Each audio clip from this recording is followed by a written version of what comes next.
Joining us now, Mary Kay Cabot. She's been with the Cleveland Plain Dealers. She's been covering the Browns for a while. Mary Kay, good to have you on the show. Thanks for having me. I'm going to start off with, if you were listening to sports radio in Cleveland today, if you were driving in your car and put on sports radio, how high is the level of morale for the Browns?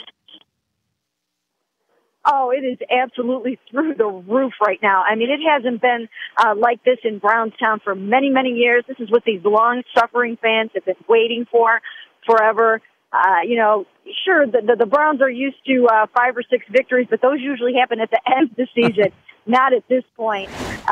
So, here they are tied for first place with the Pittsburgh Steelers. And you know what? The prospects look really good right now. I mean, there's even a chance that these guys can go out and win the division. Now, last night the team looked great, but is it more important for morale that they did it against the Bengals?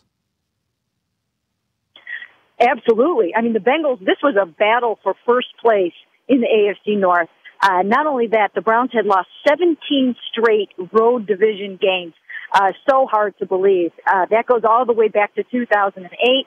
Meanwhile, the Bengals had been unbeaten at Paul Brown Stadium in 14 games. So there were all these different things at play, and they just came out and crushed Andy Dalton. I really don't know that I've ever seen a starting quarterback play that poorly in a game from start to finish. He was befuddled. He was harassed.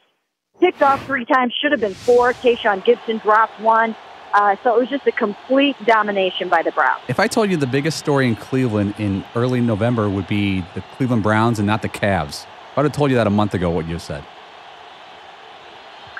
Yeah, that would have been tough to believe, of course, with LeBron in town.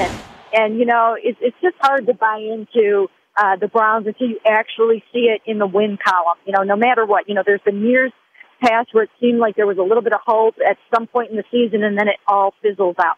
But for them to be dominating the way that they are right now, and so much of it is their takeaways. They have 12 takeaways in the last 4 games. If you can do that, you can make the playoffs. Let me ask you about Brian Hoyer. It seemed like some fans liked him. He's a local guy. He had some nice games last year. He looked promising, but obviously during the draft, by drafting a first-round quarterback, no matter if it's Manziel or anybody, it sends a message that the franchise wasn't all in on him. Are the fans all in with Brian Hoyer? They are, and I think that the thing that Brian Hoyer has working in his favor is that he's got that hometown hero thing going on. It kind of harkens back to the Bernie Kosar days where you've got the hometown guy who wants to come and take his team to a championship. And it does. It sort of reminds me back to those years where Bernie was doing that, going to the AFC championship games and things like that. So, I think there's a similar vibe to it right now.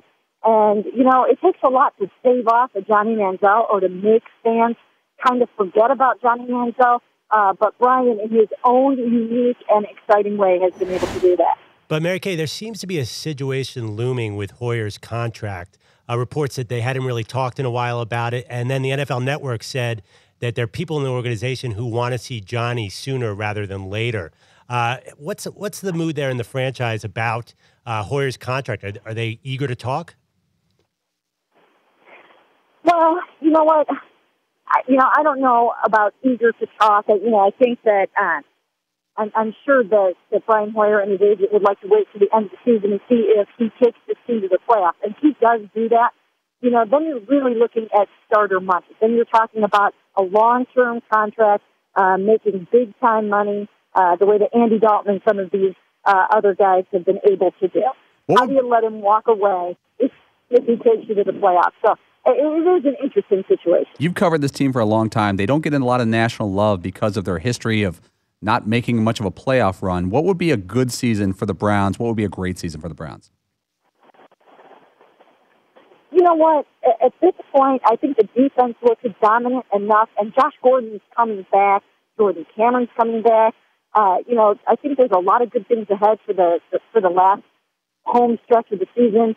I think a really good season would be to make the playoffs, and a great season would be, to win a couple of games, maybe shock everyone and maybe even make it to an AFC championship game. I know that sounds crazy, but with the way that the defense is dominating, I mean, you can harass any quarterback into throwing interceptions when you can get this kind of pressure and you can take the ball away. Let me ask you one question before we leave. Mary Kay Cabot of the Cleveland Plain Dealers. She covered the Browns for a long time. She's knows where all the bodies are buried there in Cleveland. If you did a fan poll right now for everyone in the city of Cleveland, would they rather have the Cavs win a title or the Browns win a title? What would the vote be? I still think, you know what? It's still a Browns song. I absolutely. But would it be like 90% Browns? Maybe not quite that high, but definitely the scales would tip in favor of the Browns. You know, maybe something like 75-25 or somewhere along those lines. It's a Cleveland Browns town, and these fans have been waiting for something like this for a very long time. Mary Kay, thanks for coming on. I'm sure we're going to have you on again when they win or lose.